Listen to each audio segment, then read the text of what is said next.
Je réponds parfois à celles et ceux qui échangent avec moi en commentaire ou par mail qu'il n'y a aucune différence entre elles et moi. Et je ne dis pas ça pour leur faire plaisir ou pour les rassurer, mais vraiment parce que c'est le cas.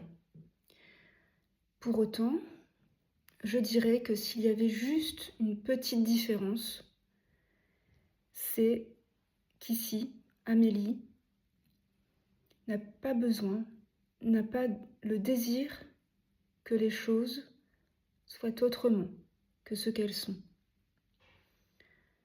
Et derrière le mot chose, je mets tout, tout ce qui se passe, tout ce qui est, les événements, les circonstances de la vie, les apparents autres personnes, les sensations ici, la manière dont Amélie se comporte, les choses qu'elle fait ou ne fait pas.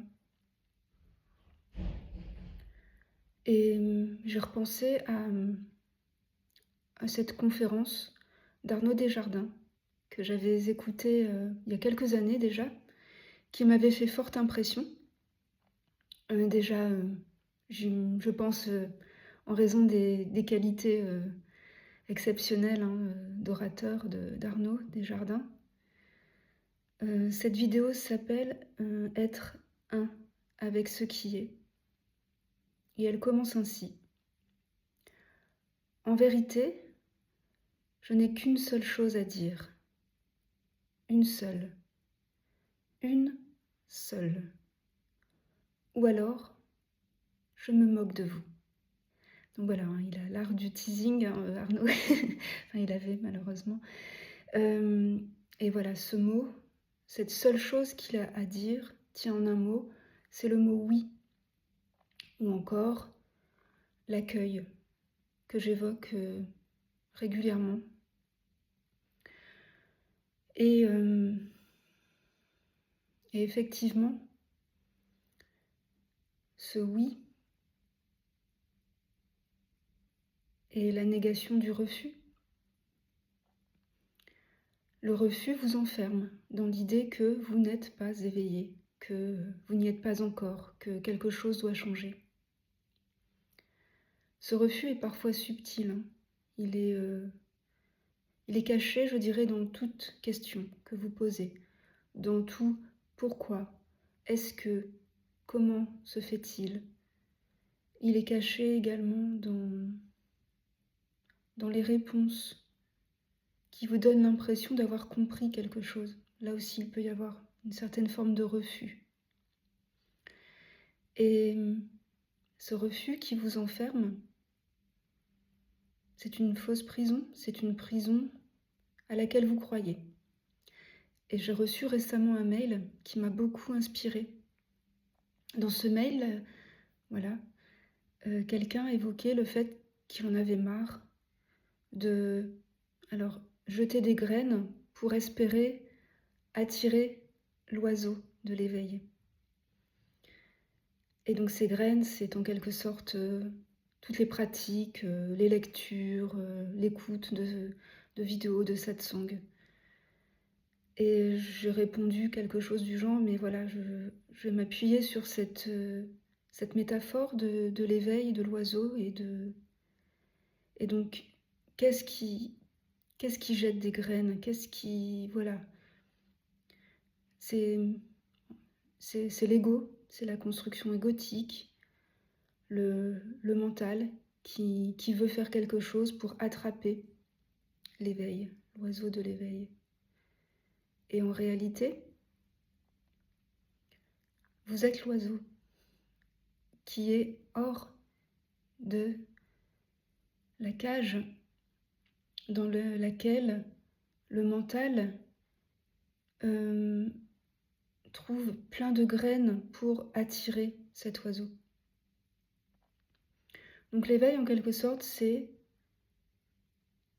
ne plus être l'oiseau qui oublie qu'il est libre hors de cette cage et qui vient picorer les graines à l'intérieur de cette cage. Il se rappelle que cette cage est ouverte et que, oui, il s'est laissé berner, entre guillemets. Cet oiseau libre a cru être enfermé dans cette cage où il venait picorer des graines et qu'en réalité,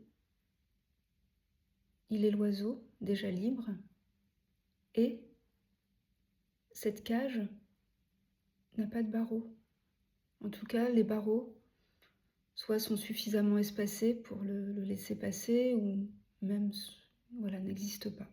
C'est une image, hein, mais ça m'a beaucoup inspiré cette comparaison. Et de temps en temps, même après l'éveil, l'oiseau peut venir repicorer les graines. La différence, c'est que maintenant il sait que cette cage ne ferme pas. Il peut s'en échapper à n'importe quel moment. Parce que, je l'ai évoqué hein, dans mes précédentes vidéos, même après l'éveil, il peut y avoir des moments de refus.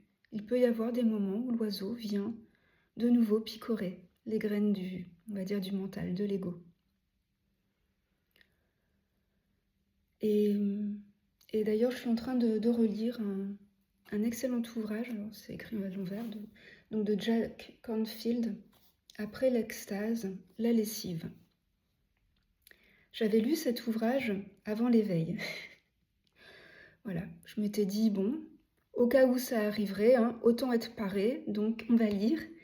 En plus, ça parlait de lessive, donc ça me parlait bien, hein, en tant que maman de 3 enfants. Et j'avais tout oublié, voire je pense que même mon mental avait filtré les informations. Il s'était focalisé que sur ce qui l'intéressait, le rassurait, ou voilà. Et tout le reste, ça avait été soit oublié, enfin bref. Donc après l'éveil, il y a eu extase. Alors ici, c'était une extase euphorique, hein, je l'ai déjà pendant 5 jours. Et puis, des émotions très fortes qui ont été refusées. Parce que, même s'il avait été vu qu'il n'y avait personne, il y avait des émotions et il y a eu un pourquoi. Pourquoi ces émotions? Pourquoi ces angoisses? Pourquoi? Je ne comprends pas, gna gna gna gna gna gna gna. Donc voilà, l'oiseau libre, hop, était de nouveau rentré dans la cage. Et d'ailleurs, ça a été très très dur parce que il y a eu cette pensée, mais c'est horrible. J'étais au paradis et on m'expulse du paradis pour me remettre en enfer. Alors ce on, qu'est-ce que c'était? Voilà, il y avait confusion. C'était le bordel.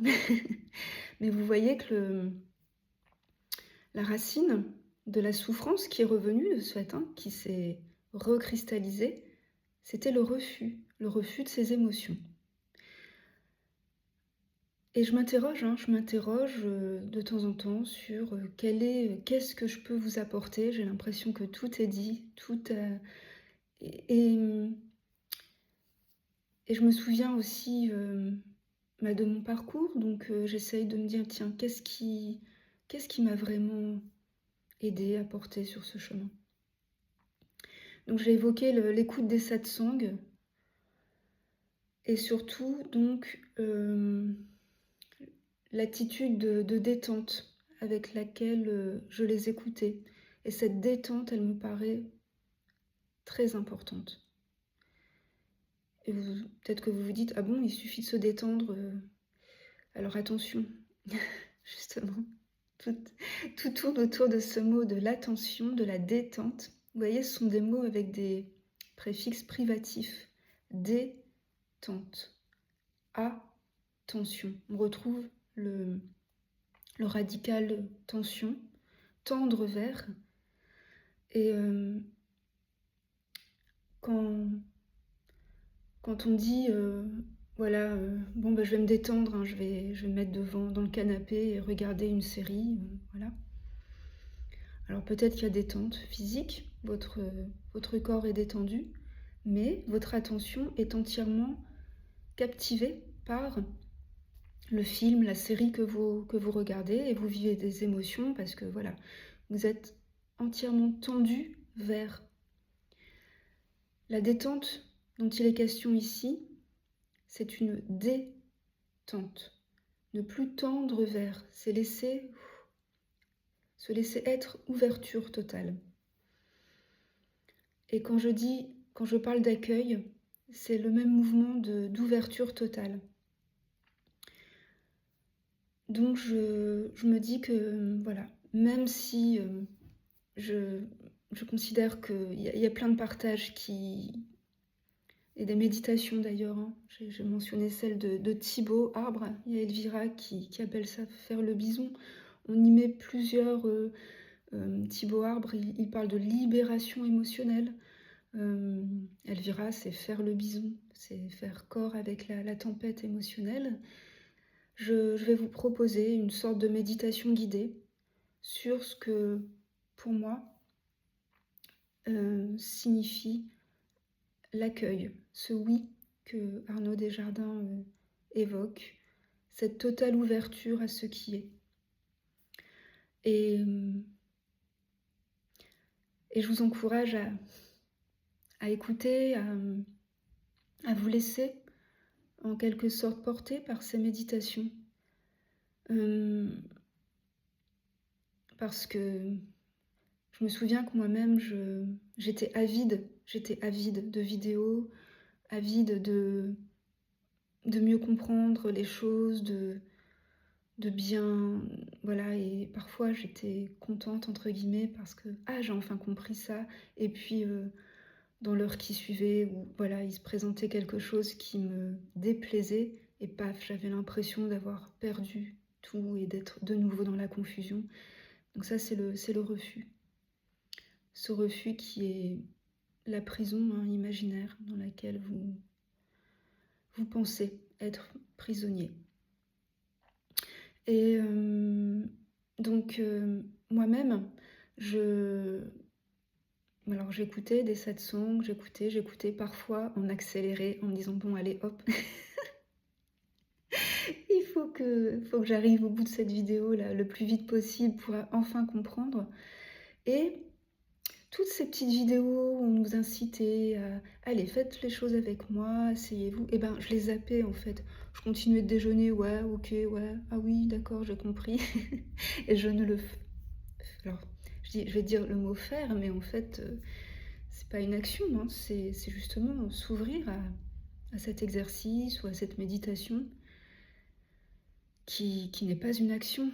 Arnaud Desjardins, il n'a pas dit faire un avec ce qui est, c'est être un avec ce qui est. C'est très important, cette nuance. Donc, je vous invite à méditer si ces méditations guidées vous font du bien, entre guillemets, vous détendent, parce que cet accueil, je dirais, il sera aussi une pratique, entre guillemets, après l'éveil. En tout cas, ici,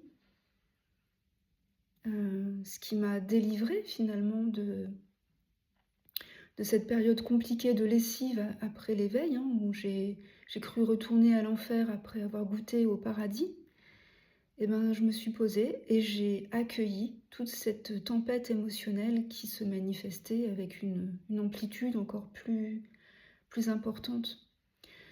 Et on parle de contournement spirituel, vous avez peut-être entendu cette expression. Et c'est ça, c'est se réfugier en quelque sorte derrière ce monde n'existe pas,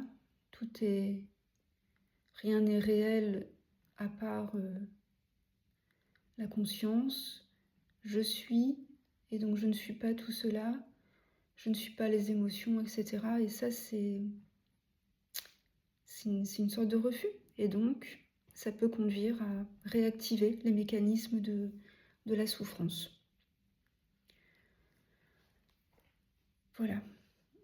Donc, je ne sais pas si j'aurai le temps, mais je vais vous proposer une petite méditation sur qu'est-ce que l'accueil et je pense que dans cette méditation, je vous apporterai un éclairage sur, le fait que l'accueil, ce n'est pas l'acceptation, ça n'est pas dire oui à tout. Vous voyez? Dire oui, c'est une action, alors que là, il s'agit d'être oui. Voilà, je n'en dis pas plus.